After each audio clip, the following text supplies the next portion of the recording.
my people, welcome back to the channel. This is Logan as always, and I have a confession to make. I've actually been meaning to make this video for a long time, and with the final season of Attack on Titan right around the corner, I thought it'd be cool to take a look back at Game of Thrones and Attack on Titan and see what worked and what didn't work, and how Attack on Titan has stayed consistent in its themes where Game of Thrones failed in the final seasons. For example, I'll never forget Ned Stark's death in the first season of Game of Thrones.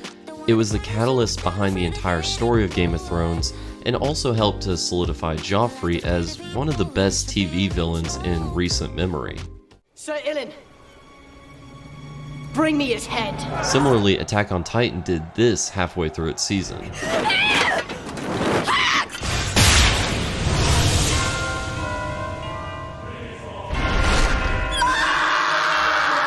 Even though Eren doesn't die in this scene, I can remember watching it and actually believing it, because the other characters are strong enough to keep the story going forward. Also, in this battle, all the recruits that have been built up for entire episodes, given characterization, are wiped out. Eren's entire company is destroyed, and it helps to show what this world is like, and that no amount of training is going to save you. Now, Attack on Titan has kept this theme alive and well throughout the entire series. Characters living and dying, changing and shifting, betrayal. It's kept these themes going on throughout the entire series, but it's almost like Game of Thrones towards the end just got cold feet. Take the battle at Winterfell, for example. Even though this battle is dramatic and vicious, in all reality, the only characters that are lost are the most expendable. So it's almost like nothing was accomplished with the battle in the first place. You couple that with the fact that King's Landing was taken so easily that it's almost like the soldiers that were lost didn't even matter either. All this combined made Game of Thrones' final season feel kinda hollow. It felt like we were robbed from a lot of the characterization that a lot of fans were hungry for. Speaking of characterization, who remembers this scene?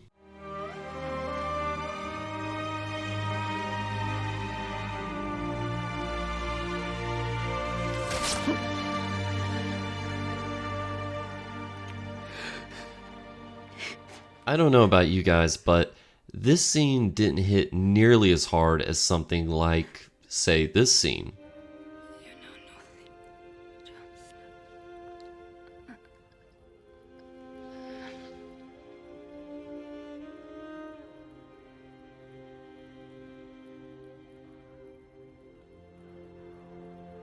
Now that hurt. And the reason is because we've had time to develop these characters, to develop this relationship. I should be by all means feeling heartbroken by Daenerys' death in this scene, but I never believed the relationship or her character for that matter in this final season. If you rush characterization, it leads to the characters not really feeling real, or at least that they could be real people. Now, jumping from that to Attack on Titan, characters are introduced, die, change, things move in Attack on Titan, and that's what it boils down to.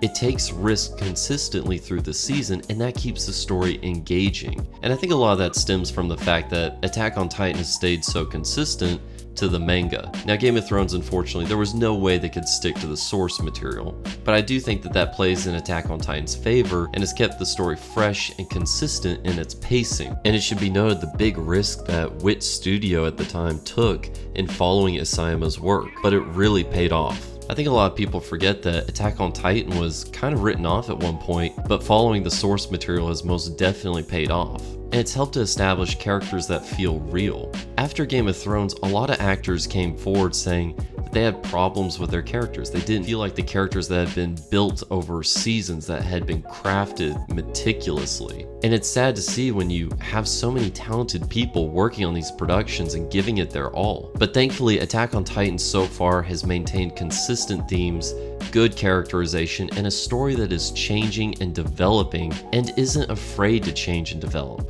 And that's the key. If you get cold feet and you start hesitating to kill characters, to put them into harsh situations, and to create lasting change in your plot dies, your characters become hollow, and your story fails. I'm keeping my fingers crossed that the lessons from Game of Thrones have been learned, but ultimately I have faith in Hajime Isayama to deliver a good story and a solid wrap to this fantastic series that's touched so many people. But ultimately, only time will tell. Guys, thank you so much for stopping by. I have sat on this video for so long, and I'm happy to put it out there. I remember being so disappointed by the finale of Game of Thrones, and Attack on Titan has just consistently delivered. But yeah, definitely like and subscribe if you like the video, and thank you so much again for stopping by, guys. Definitely stay safe wherever you are in the world, and take care, my anime people. Peace out.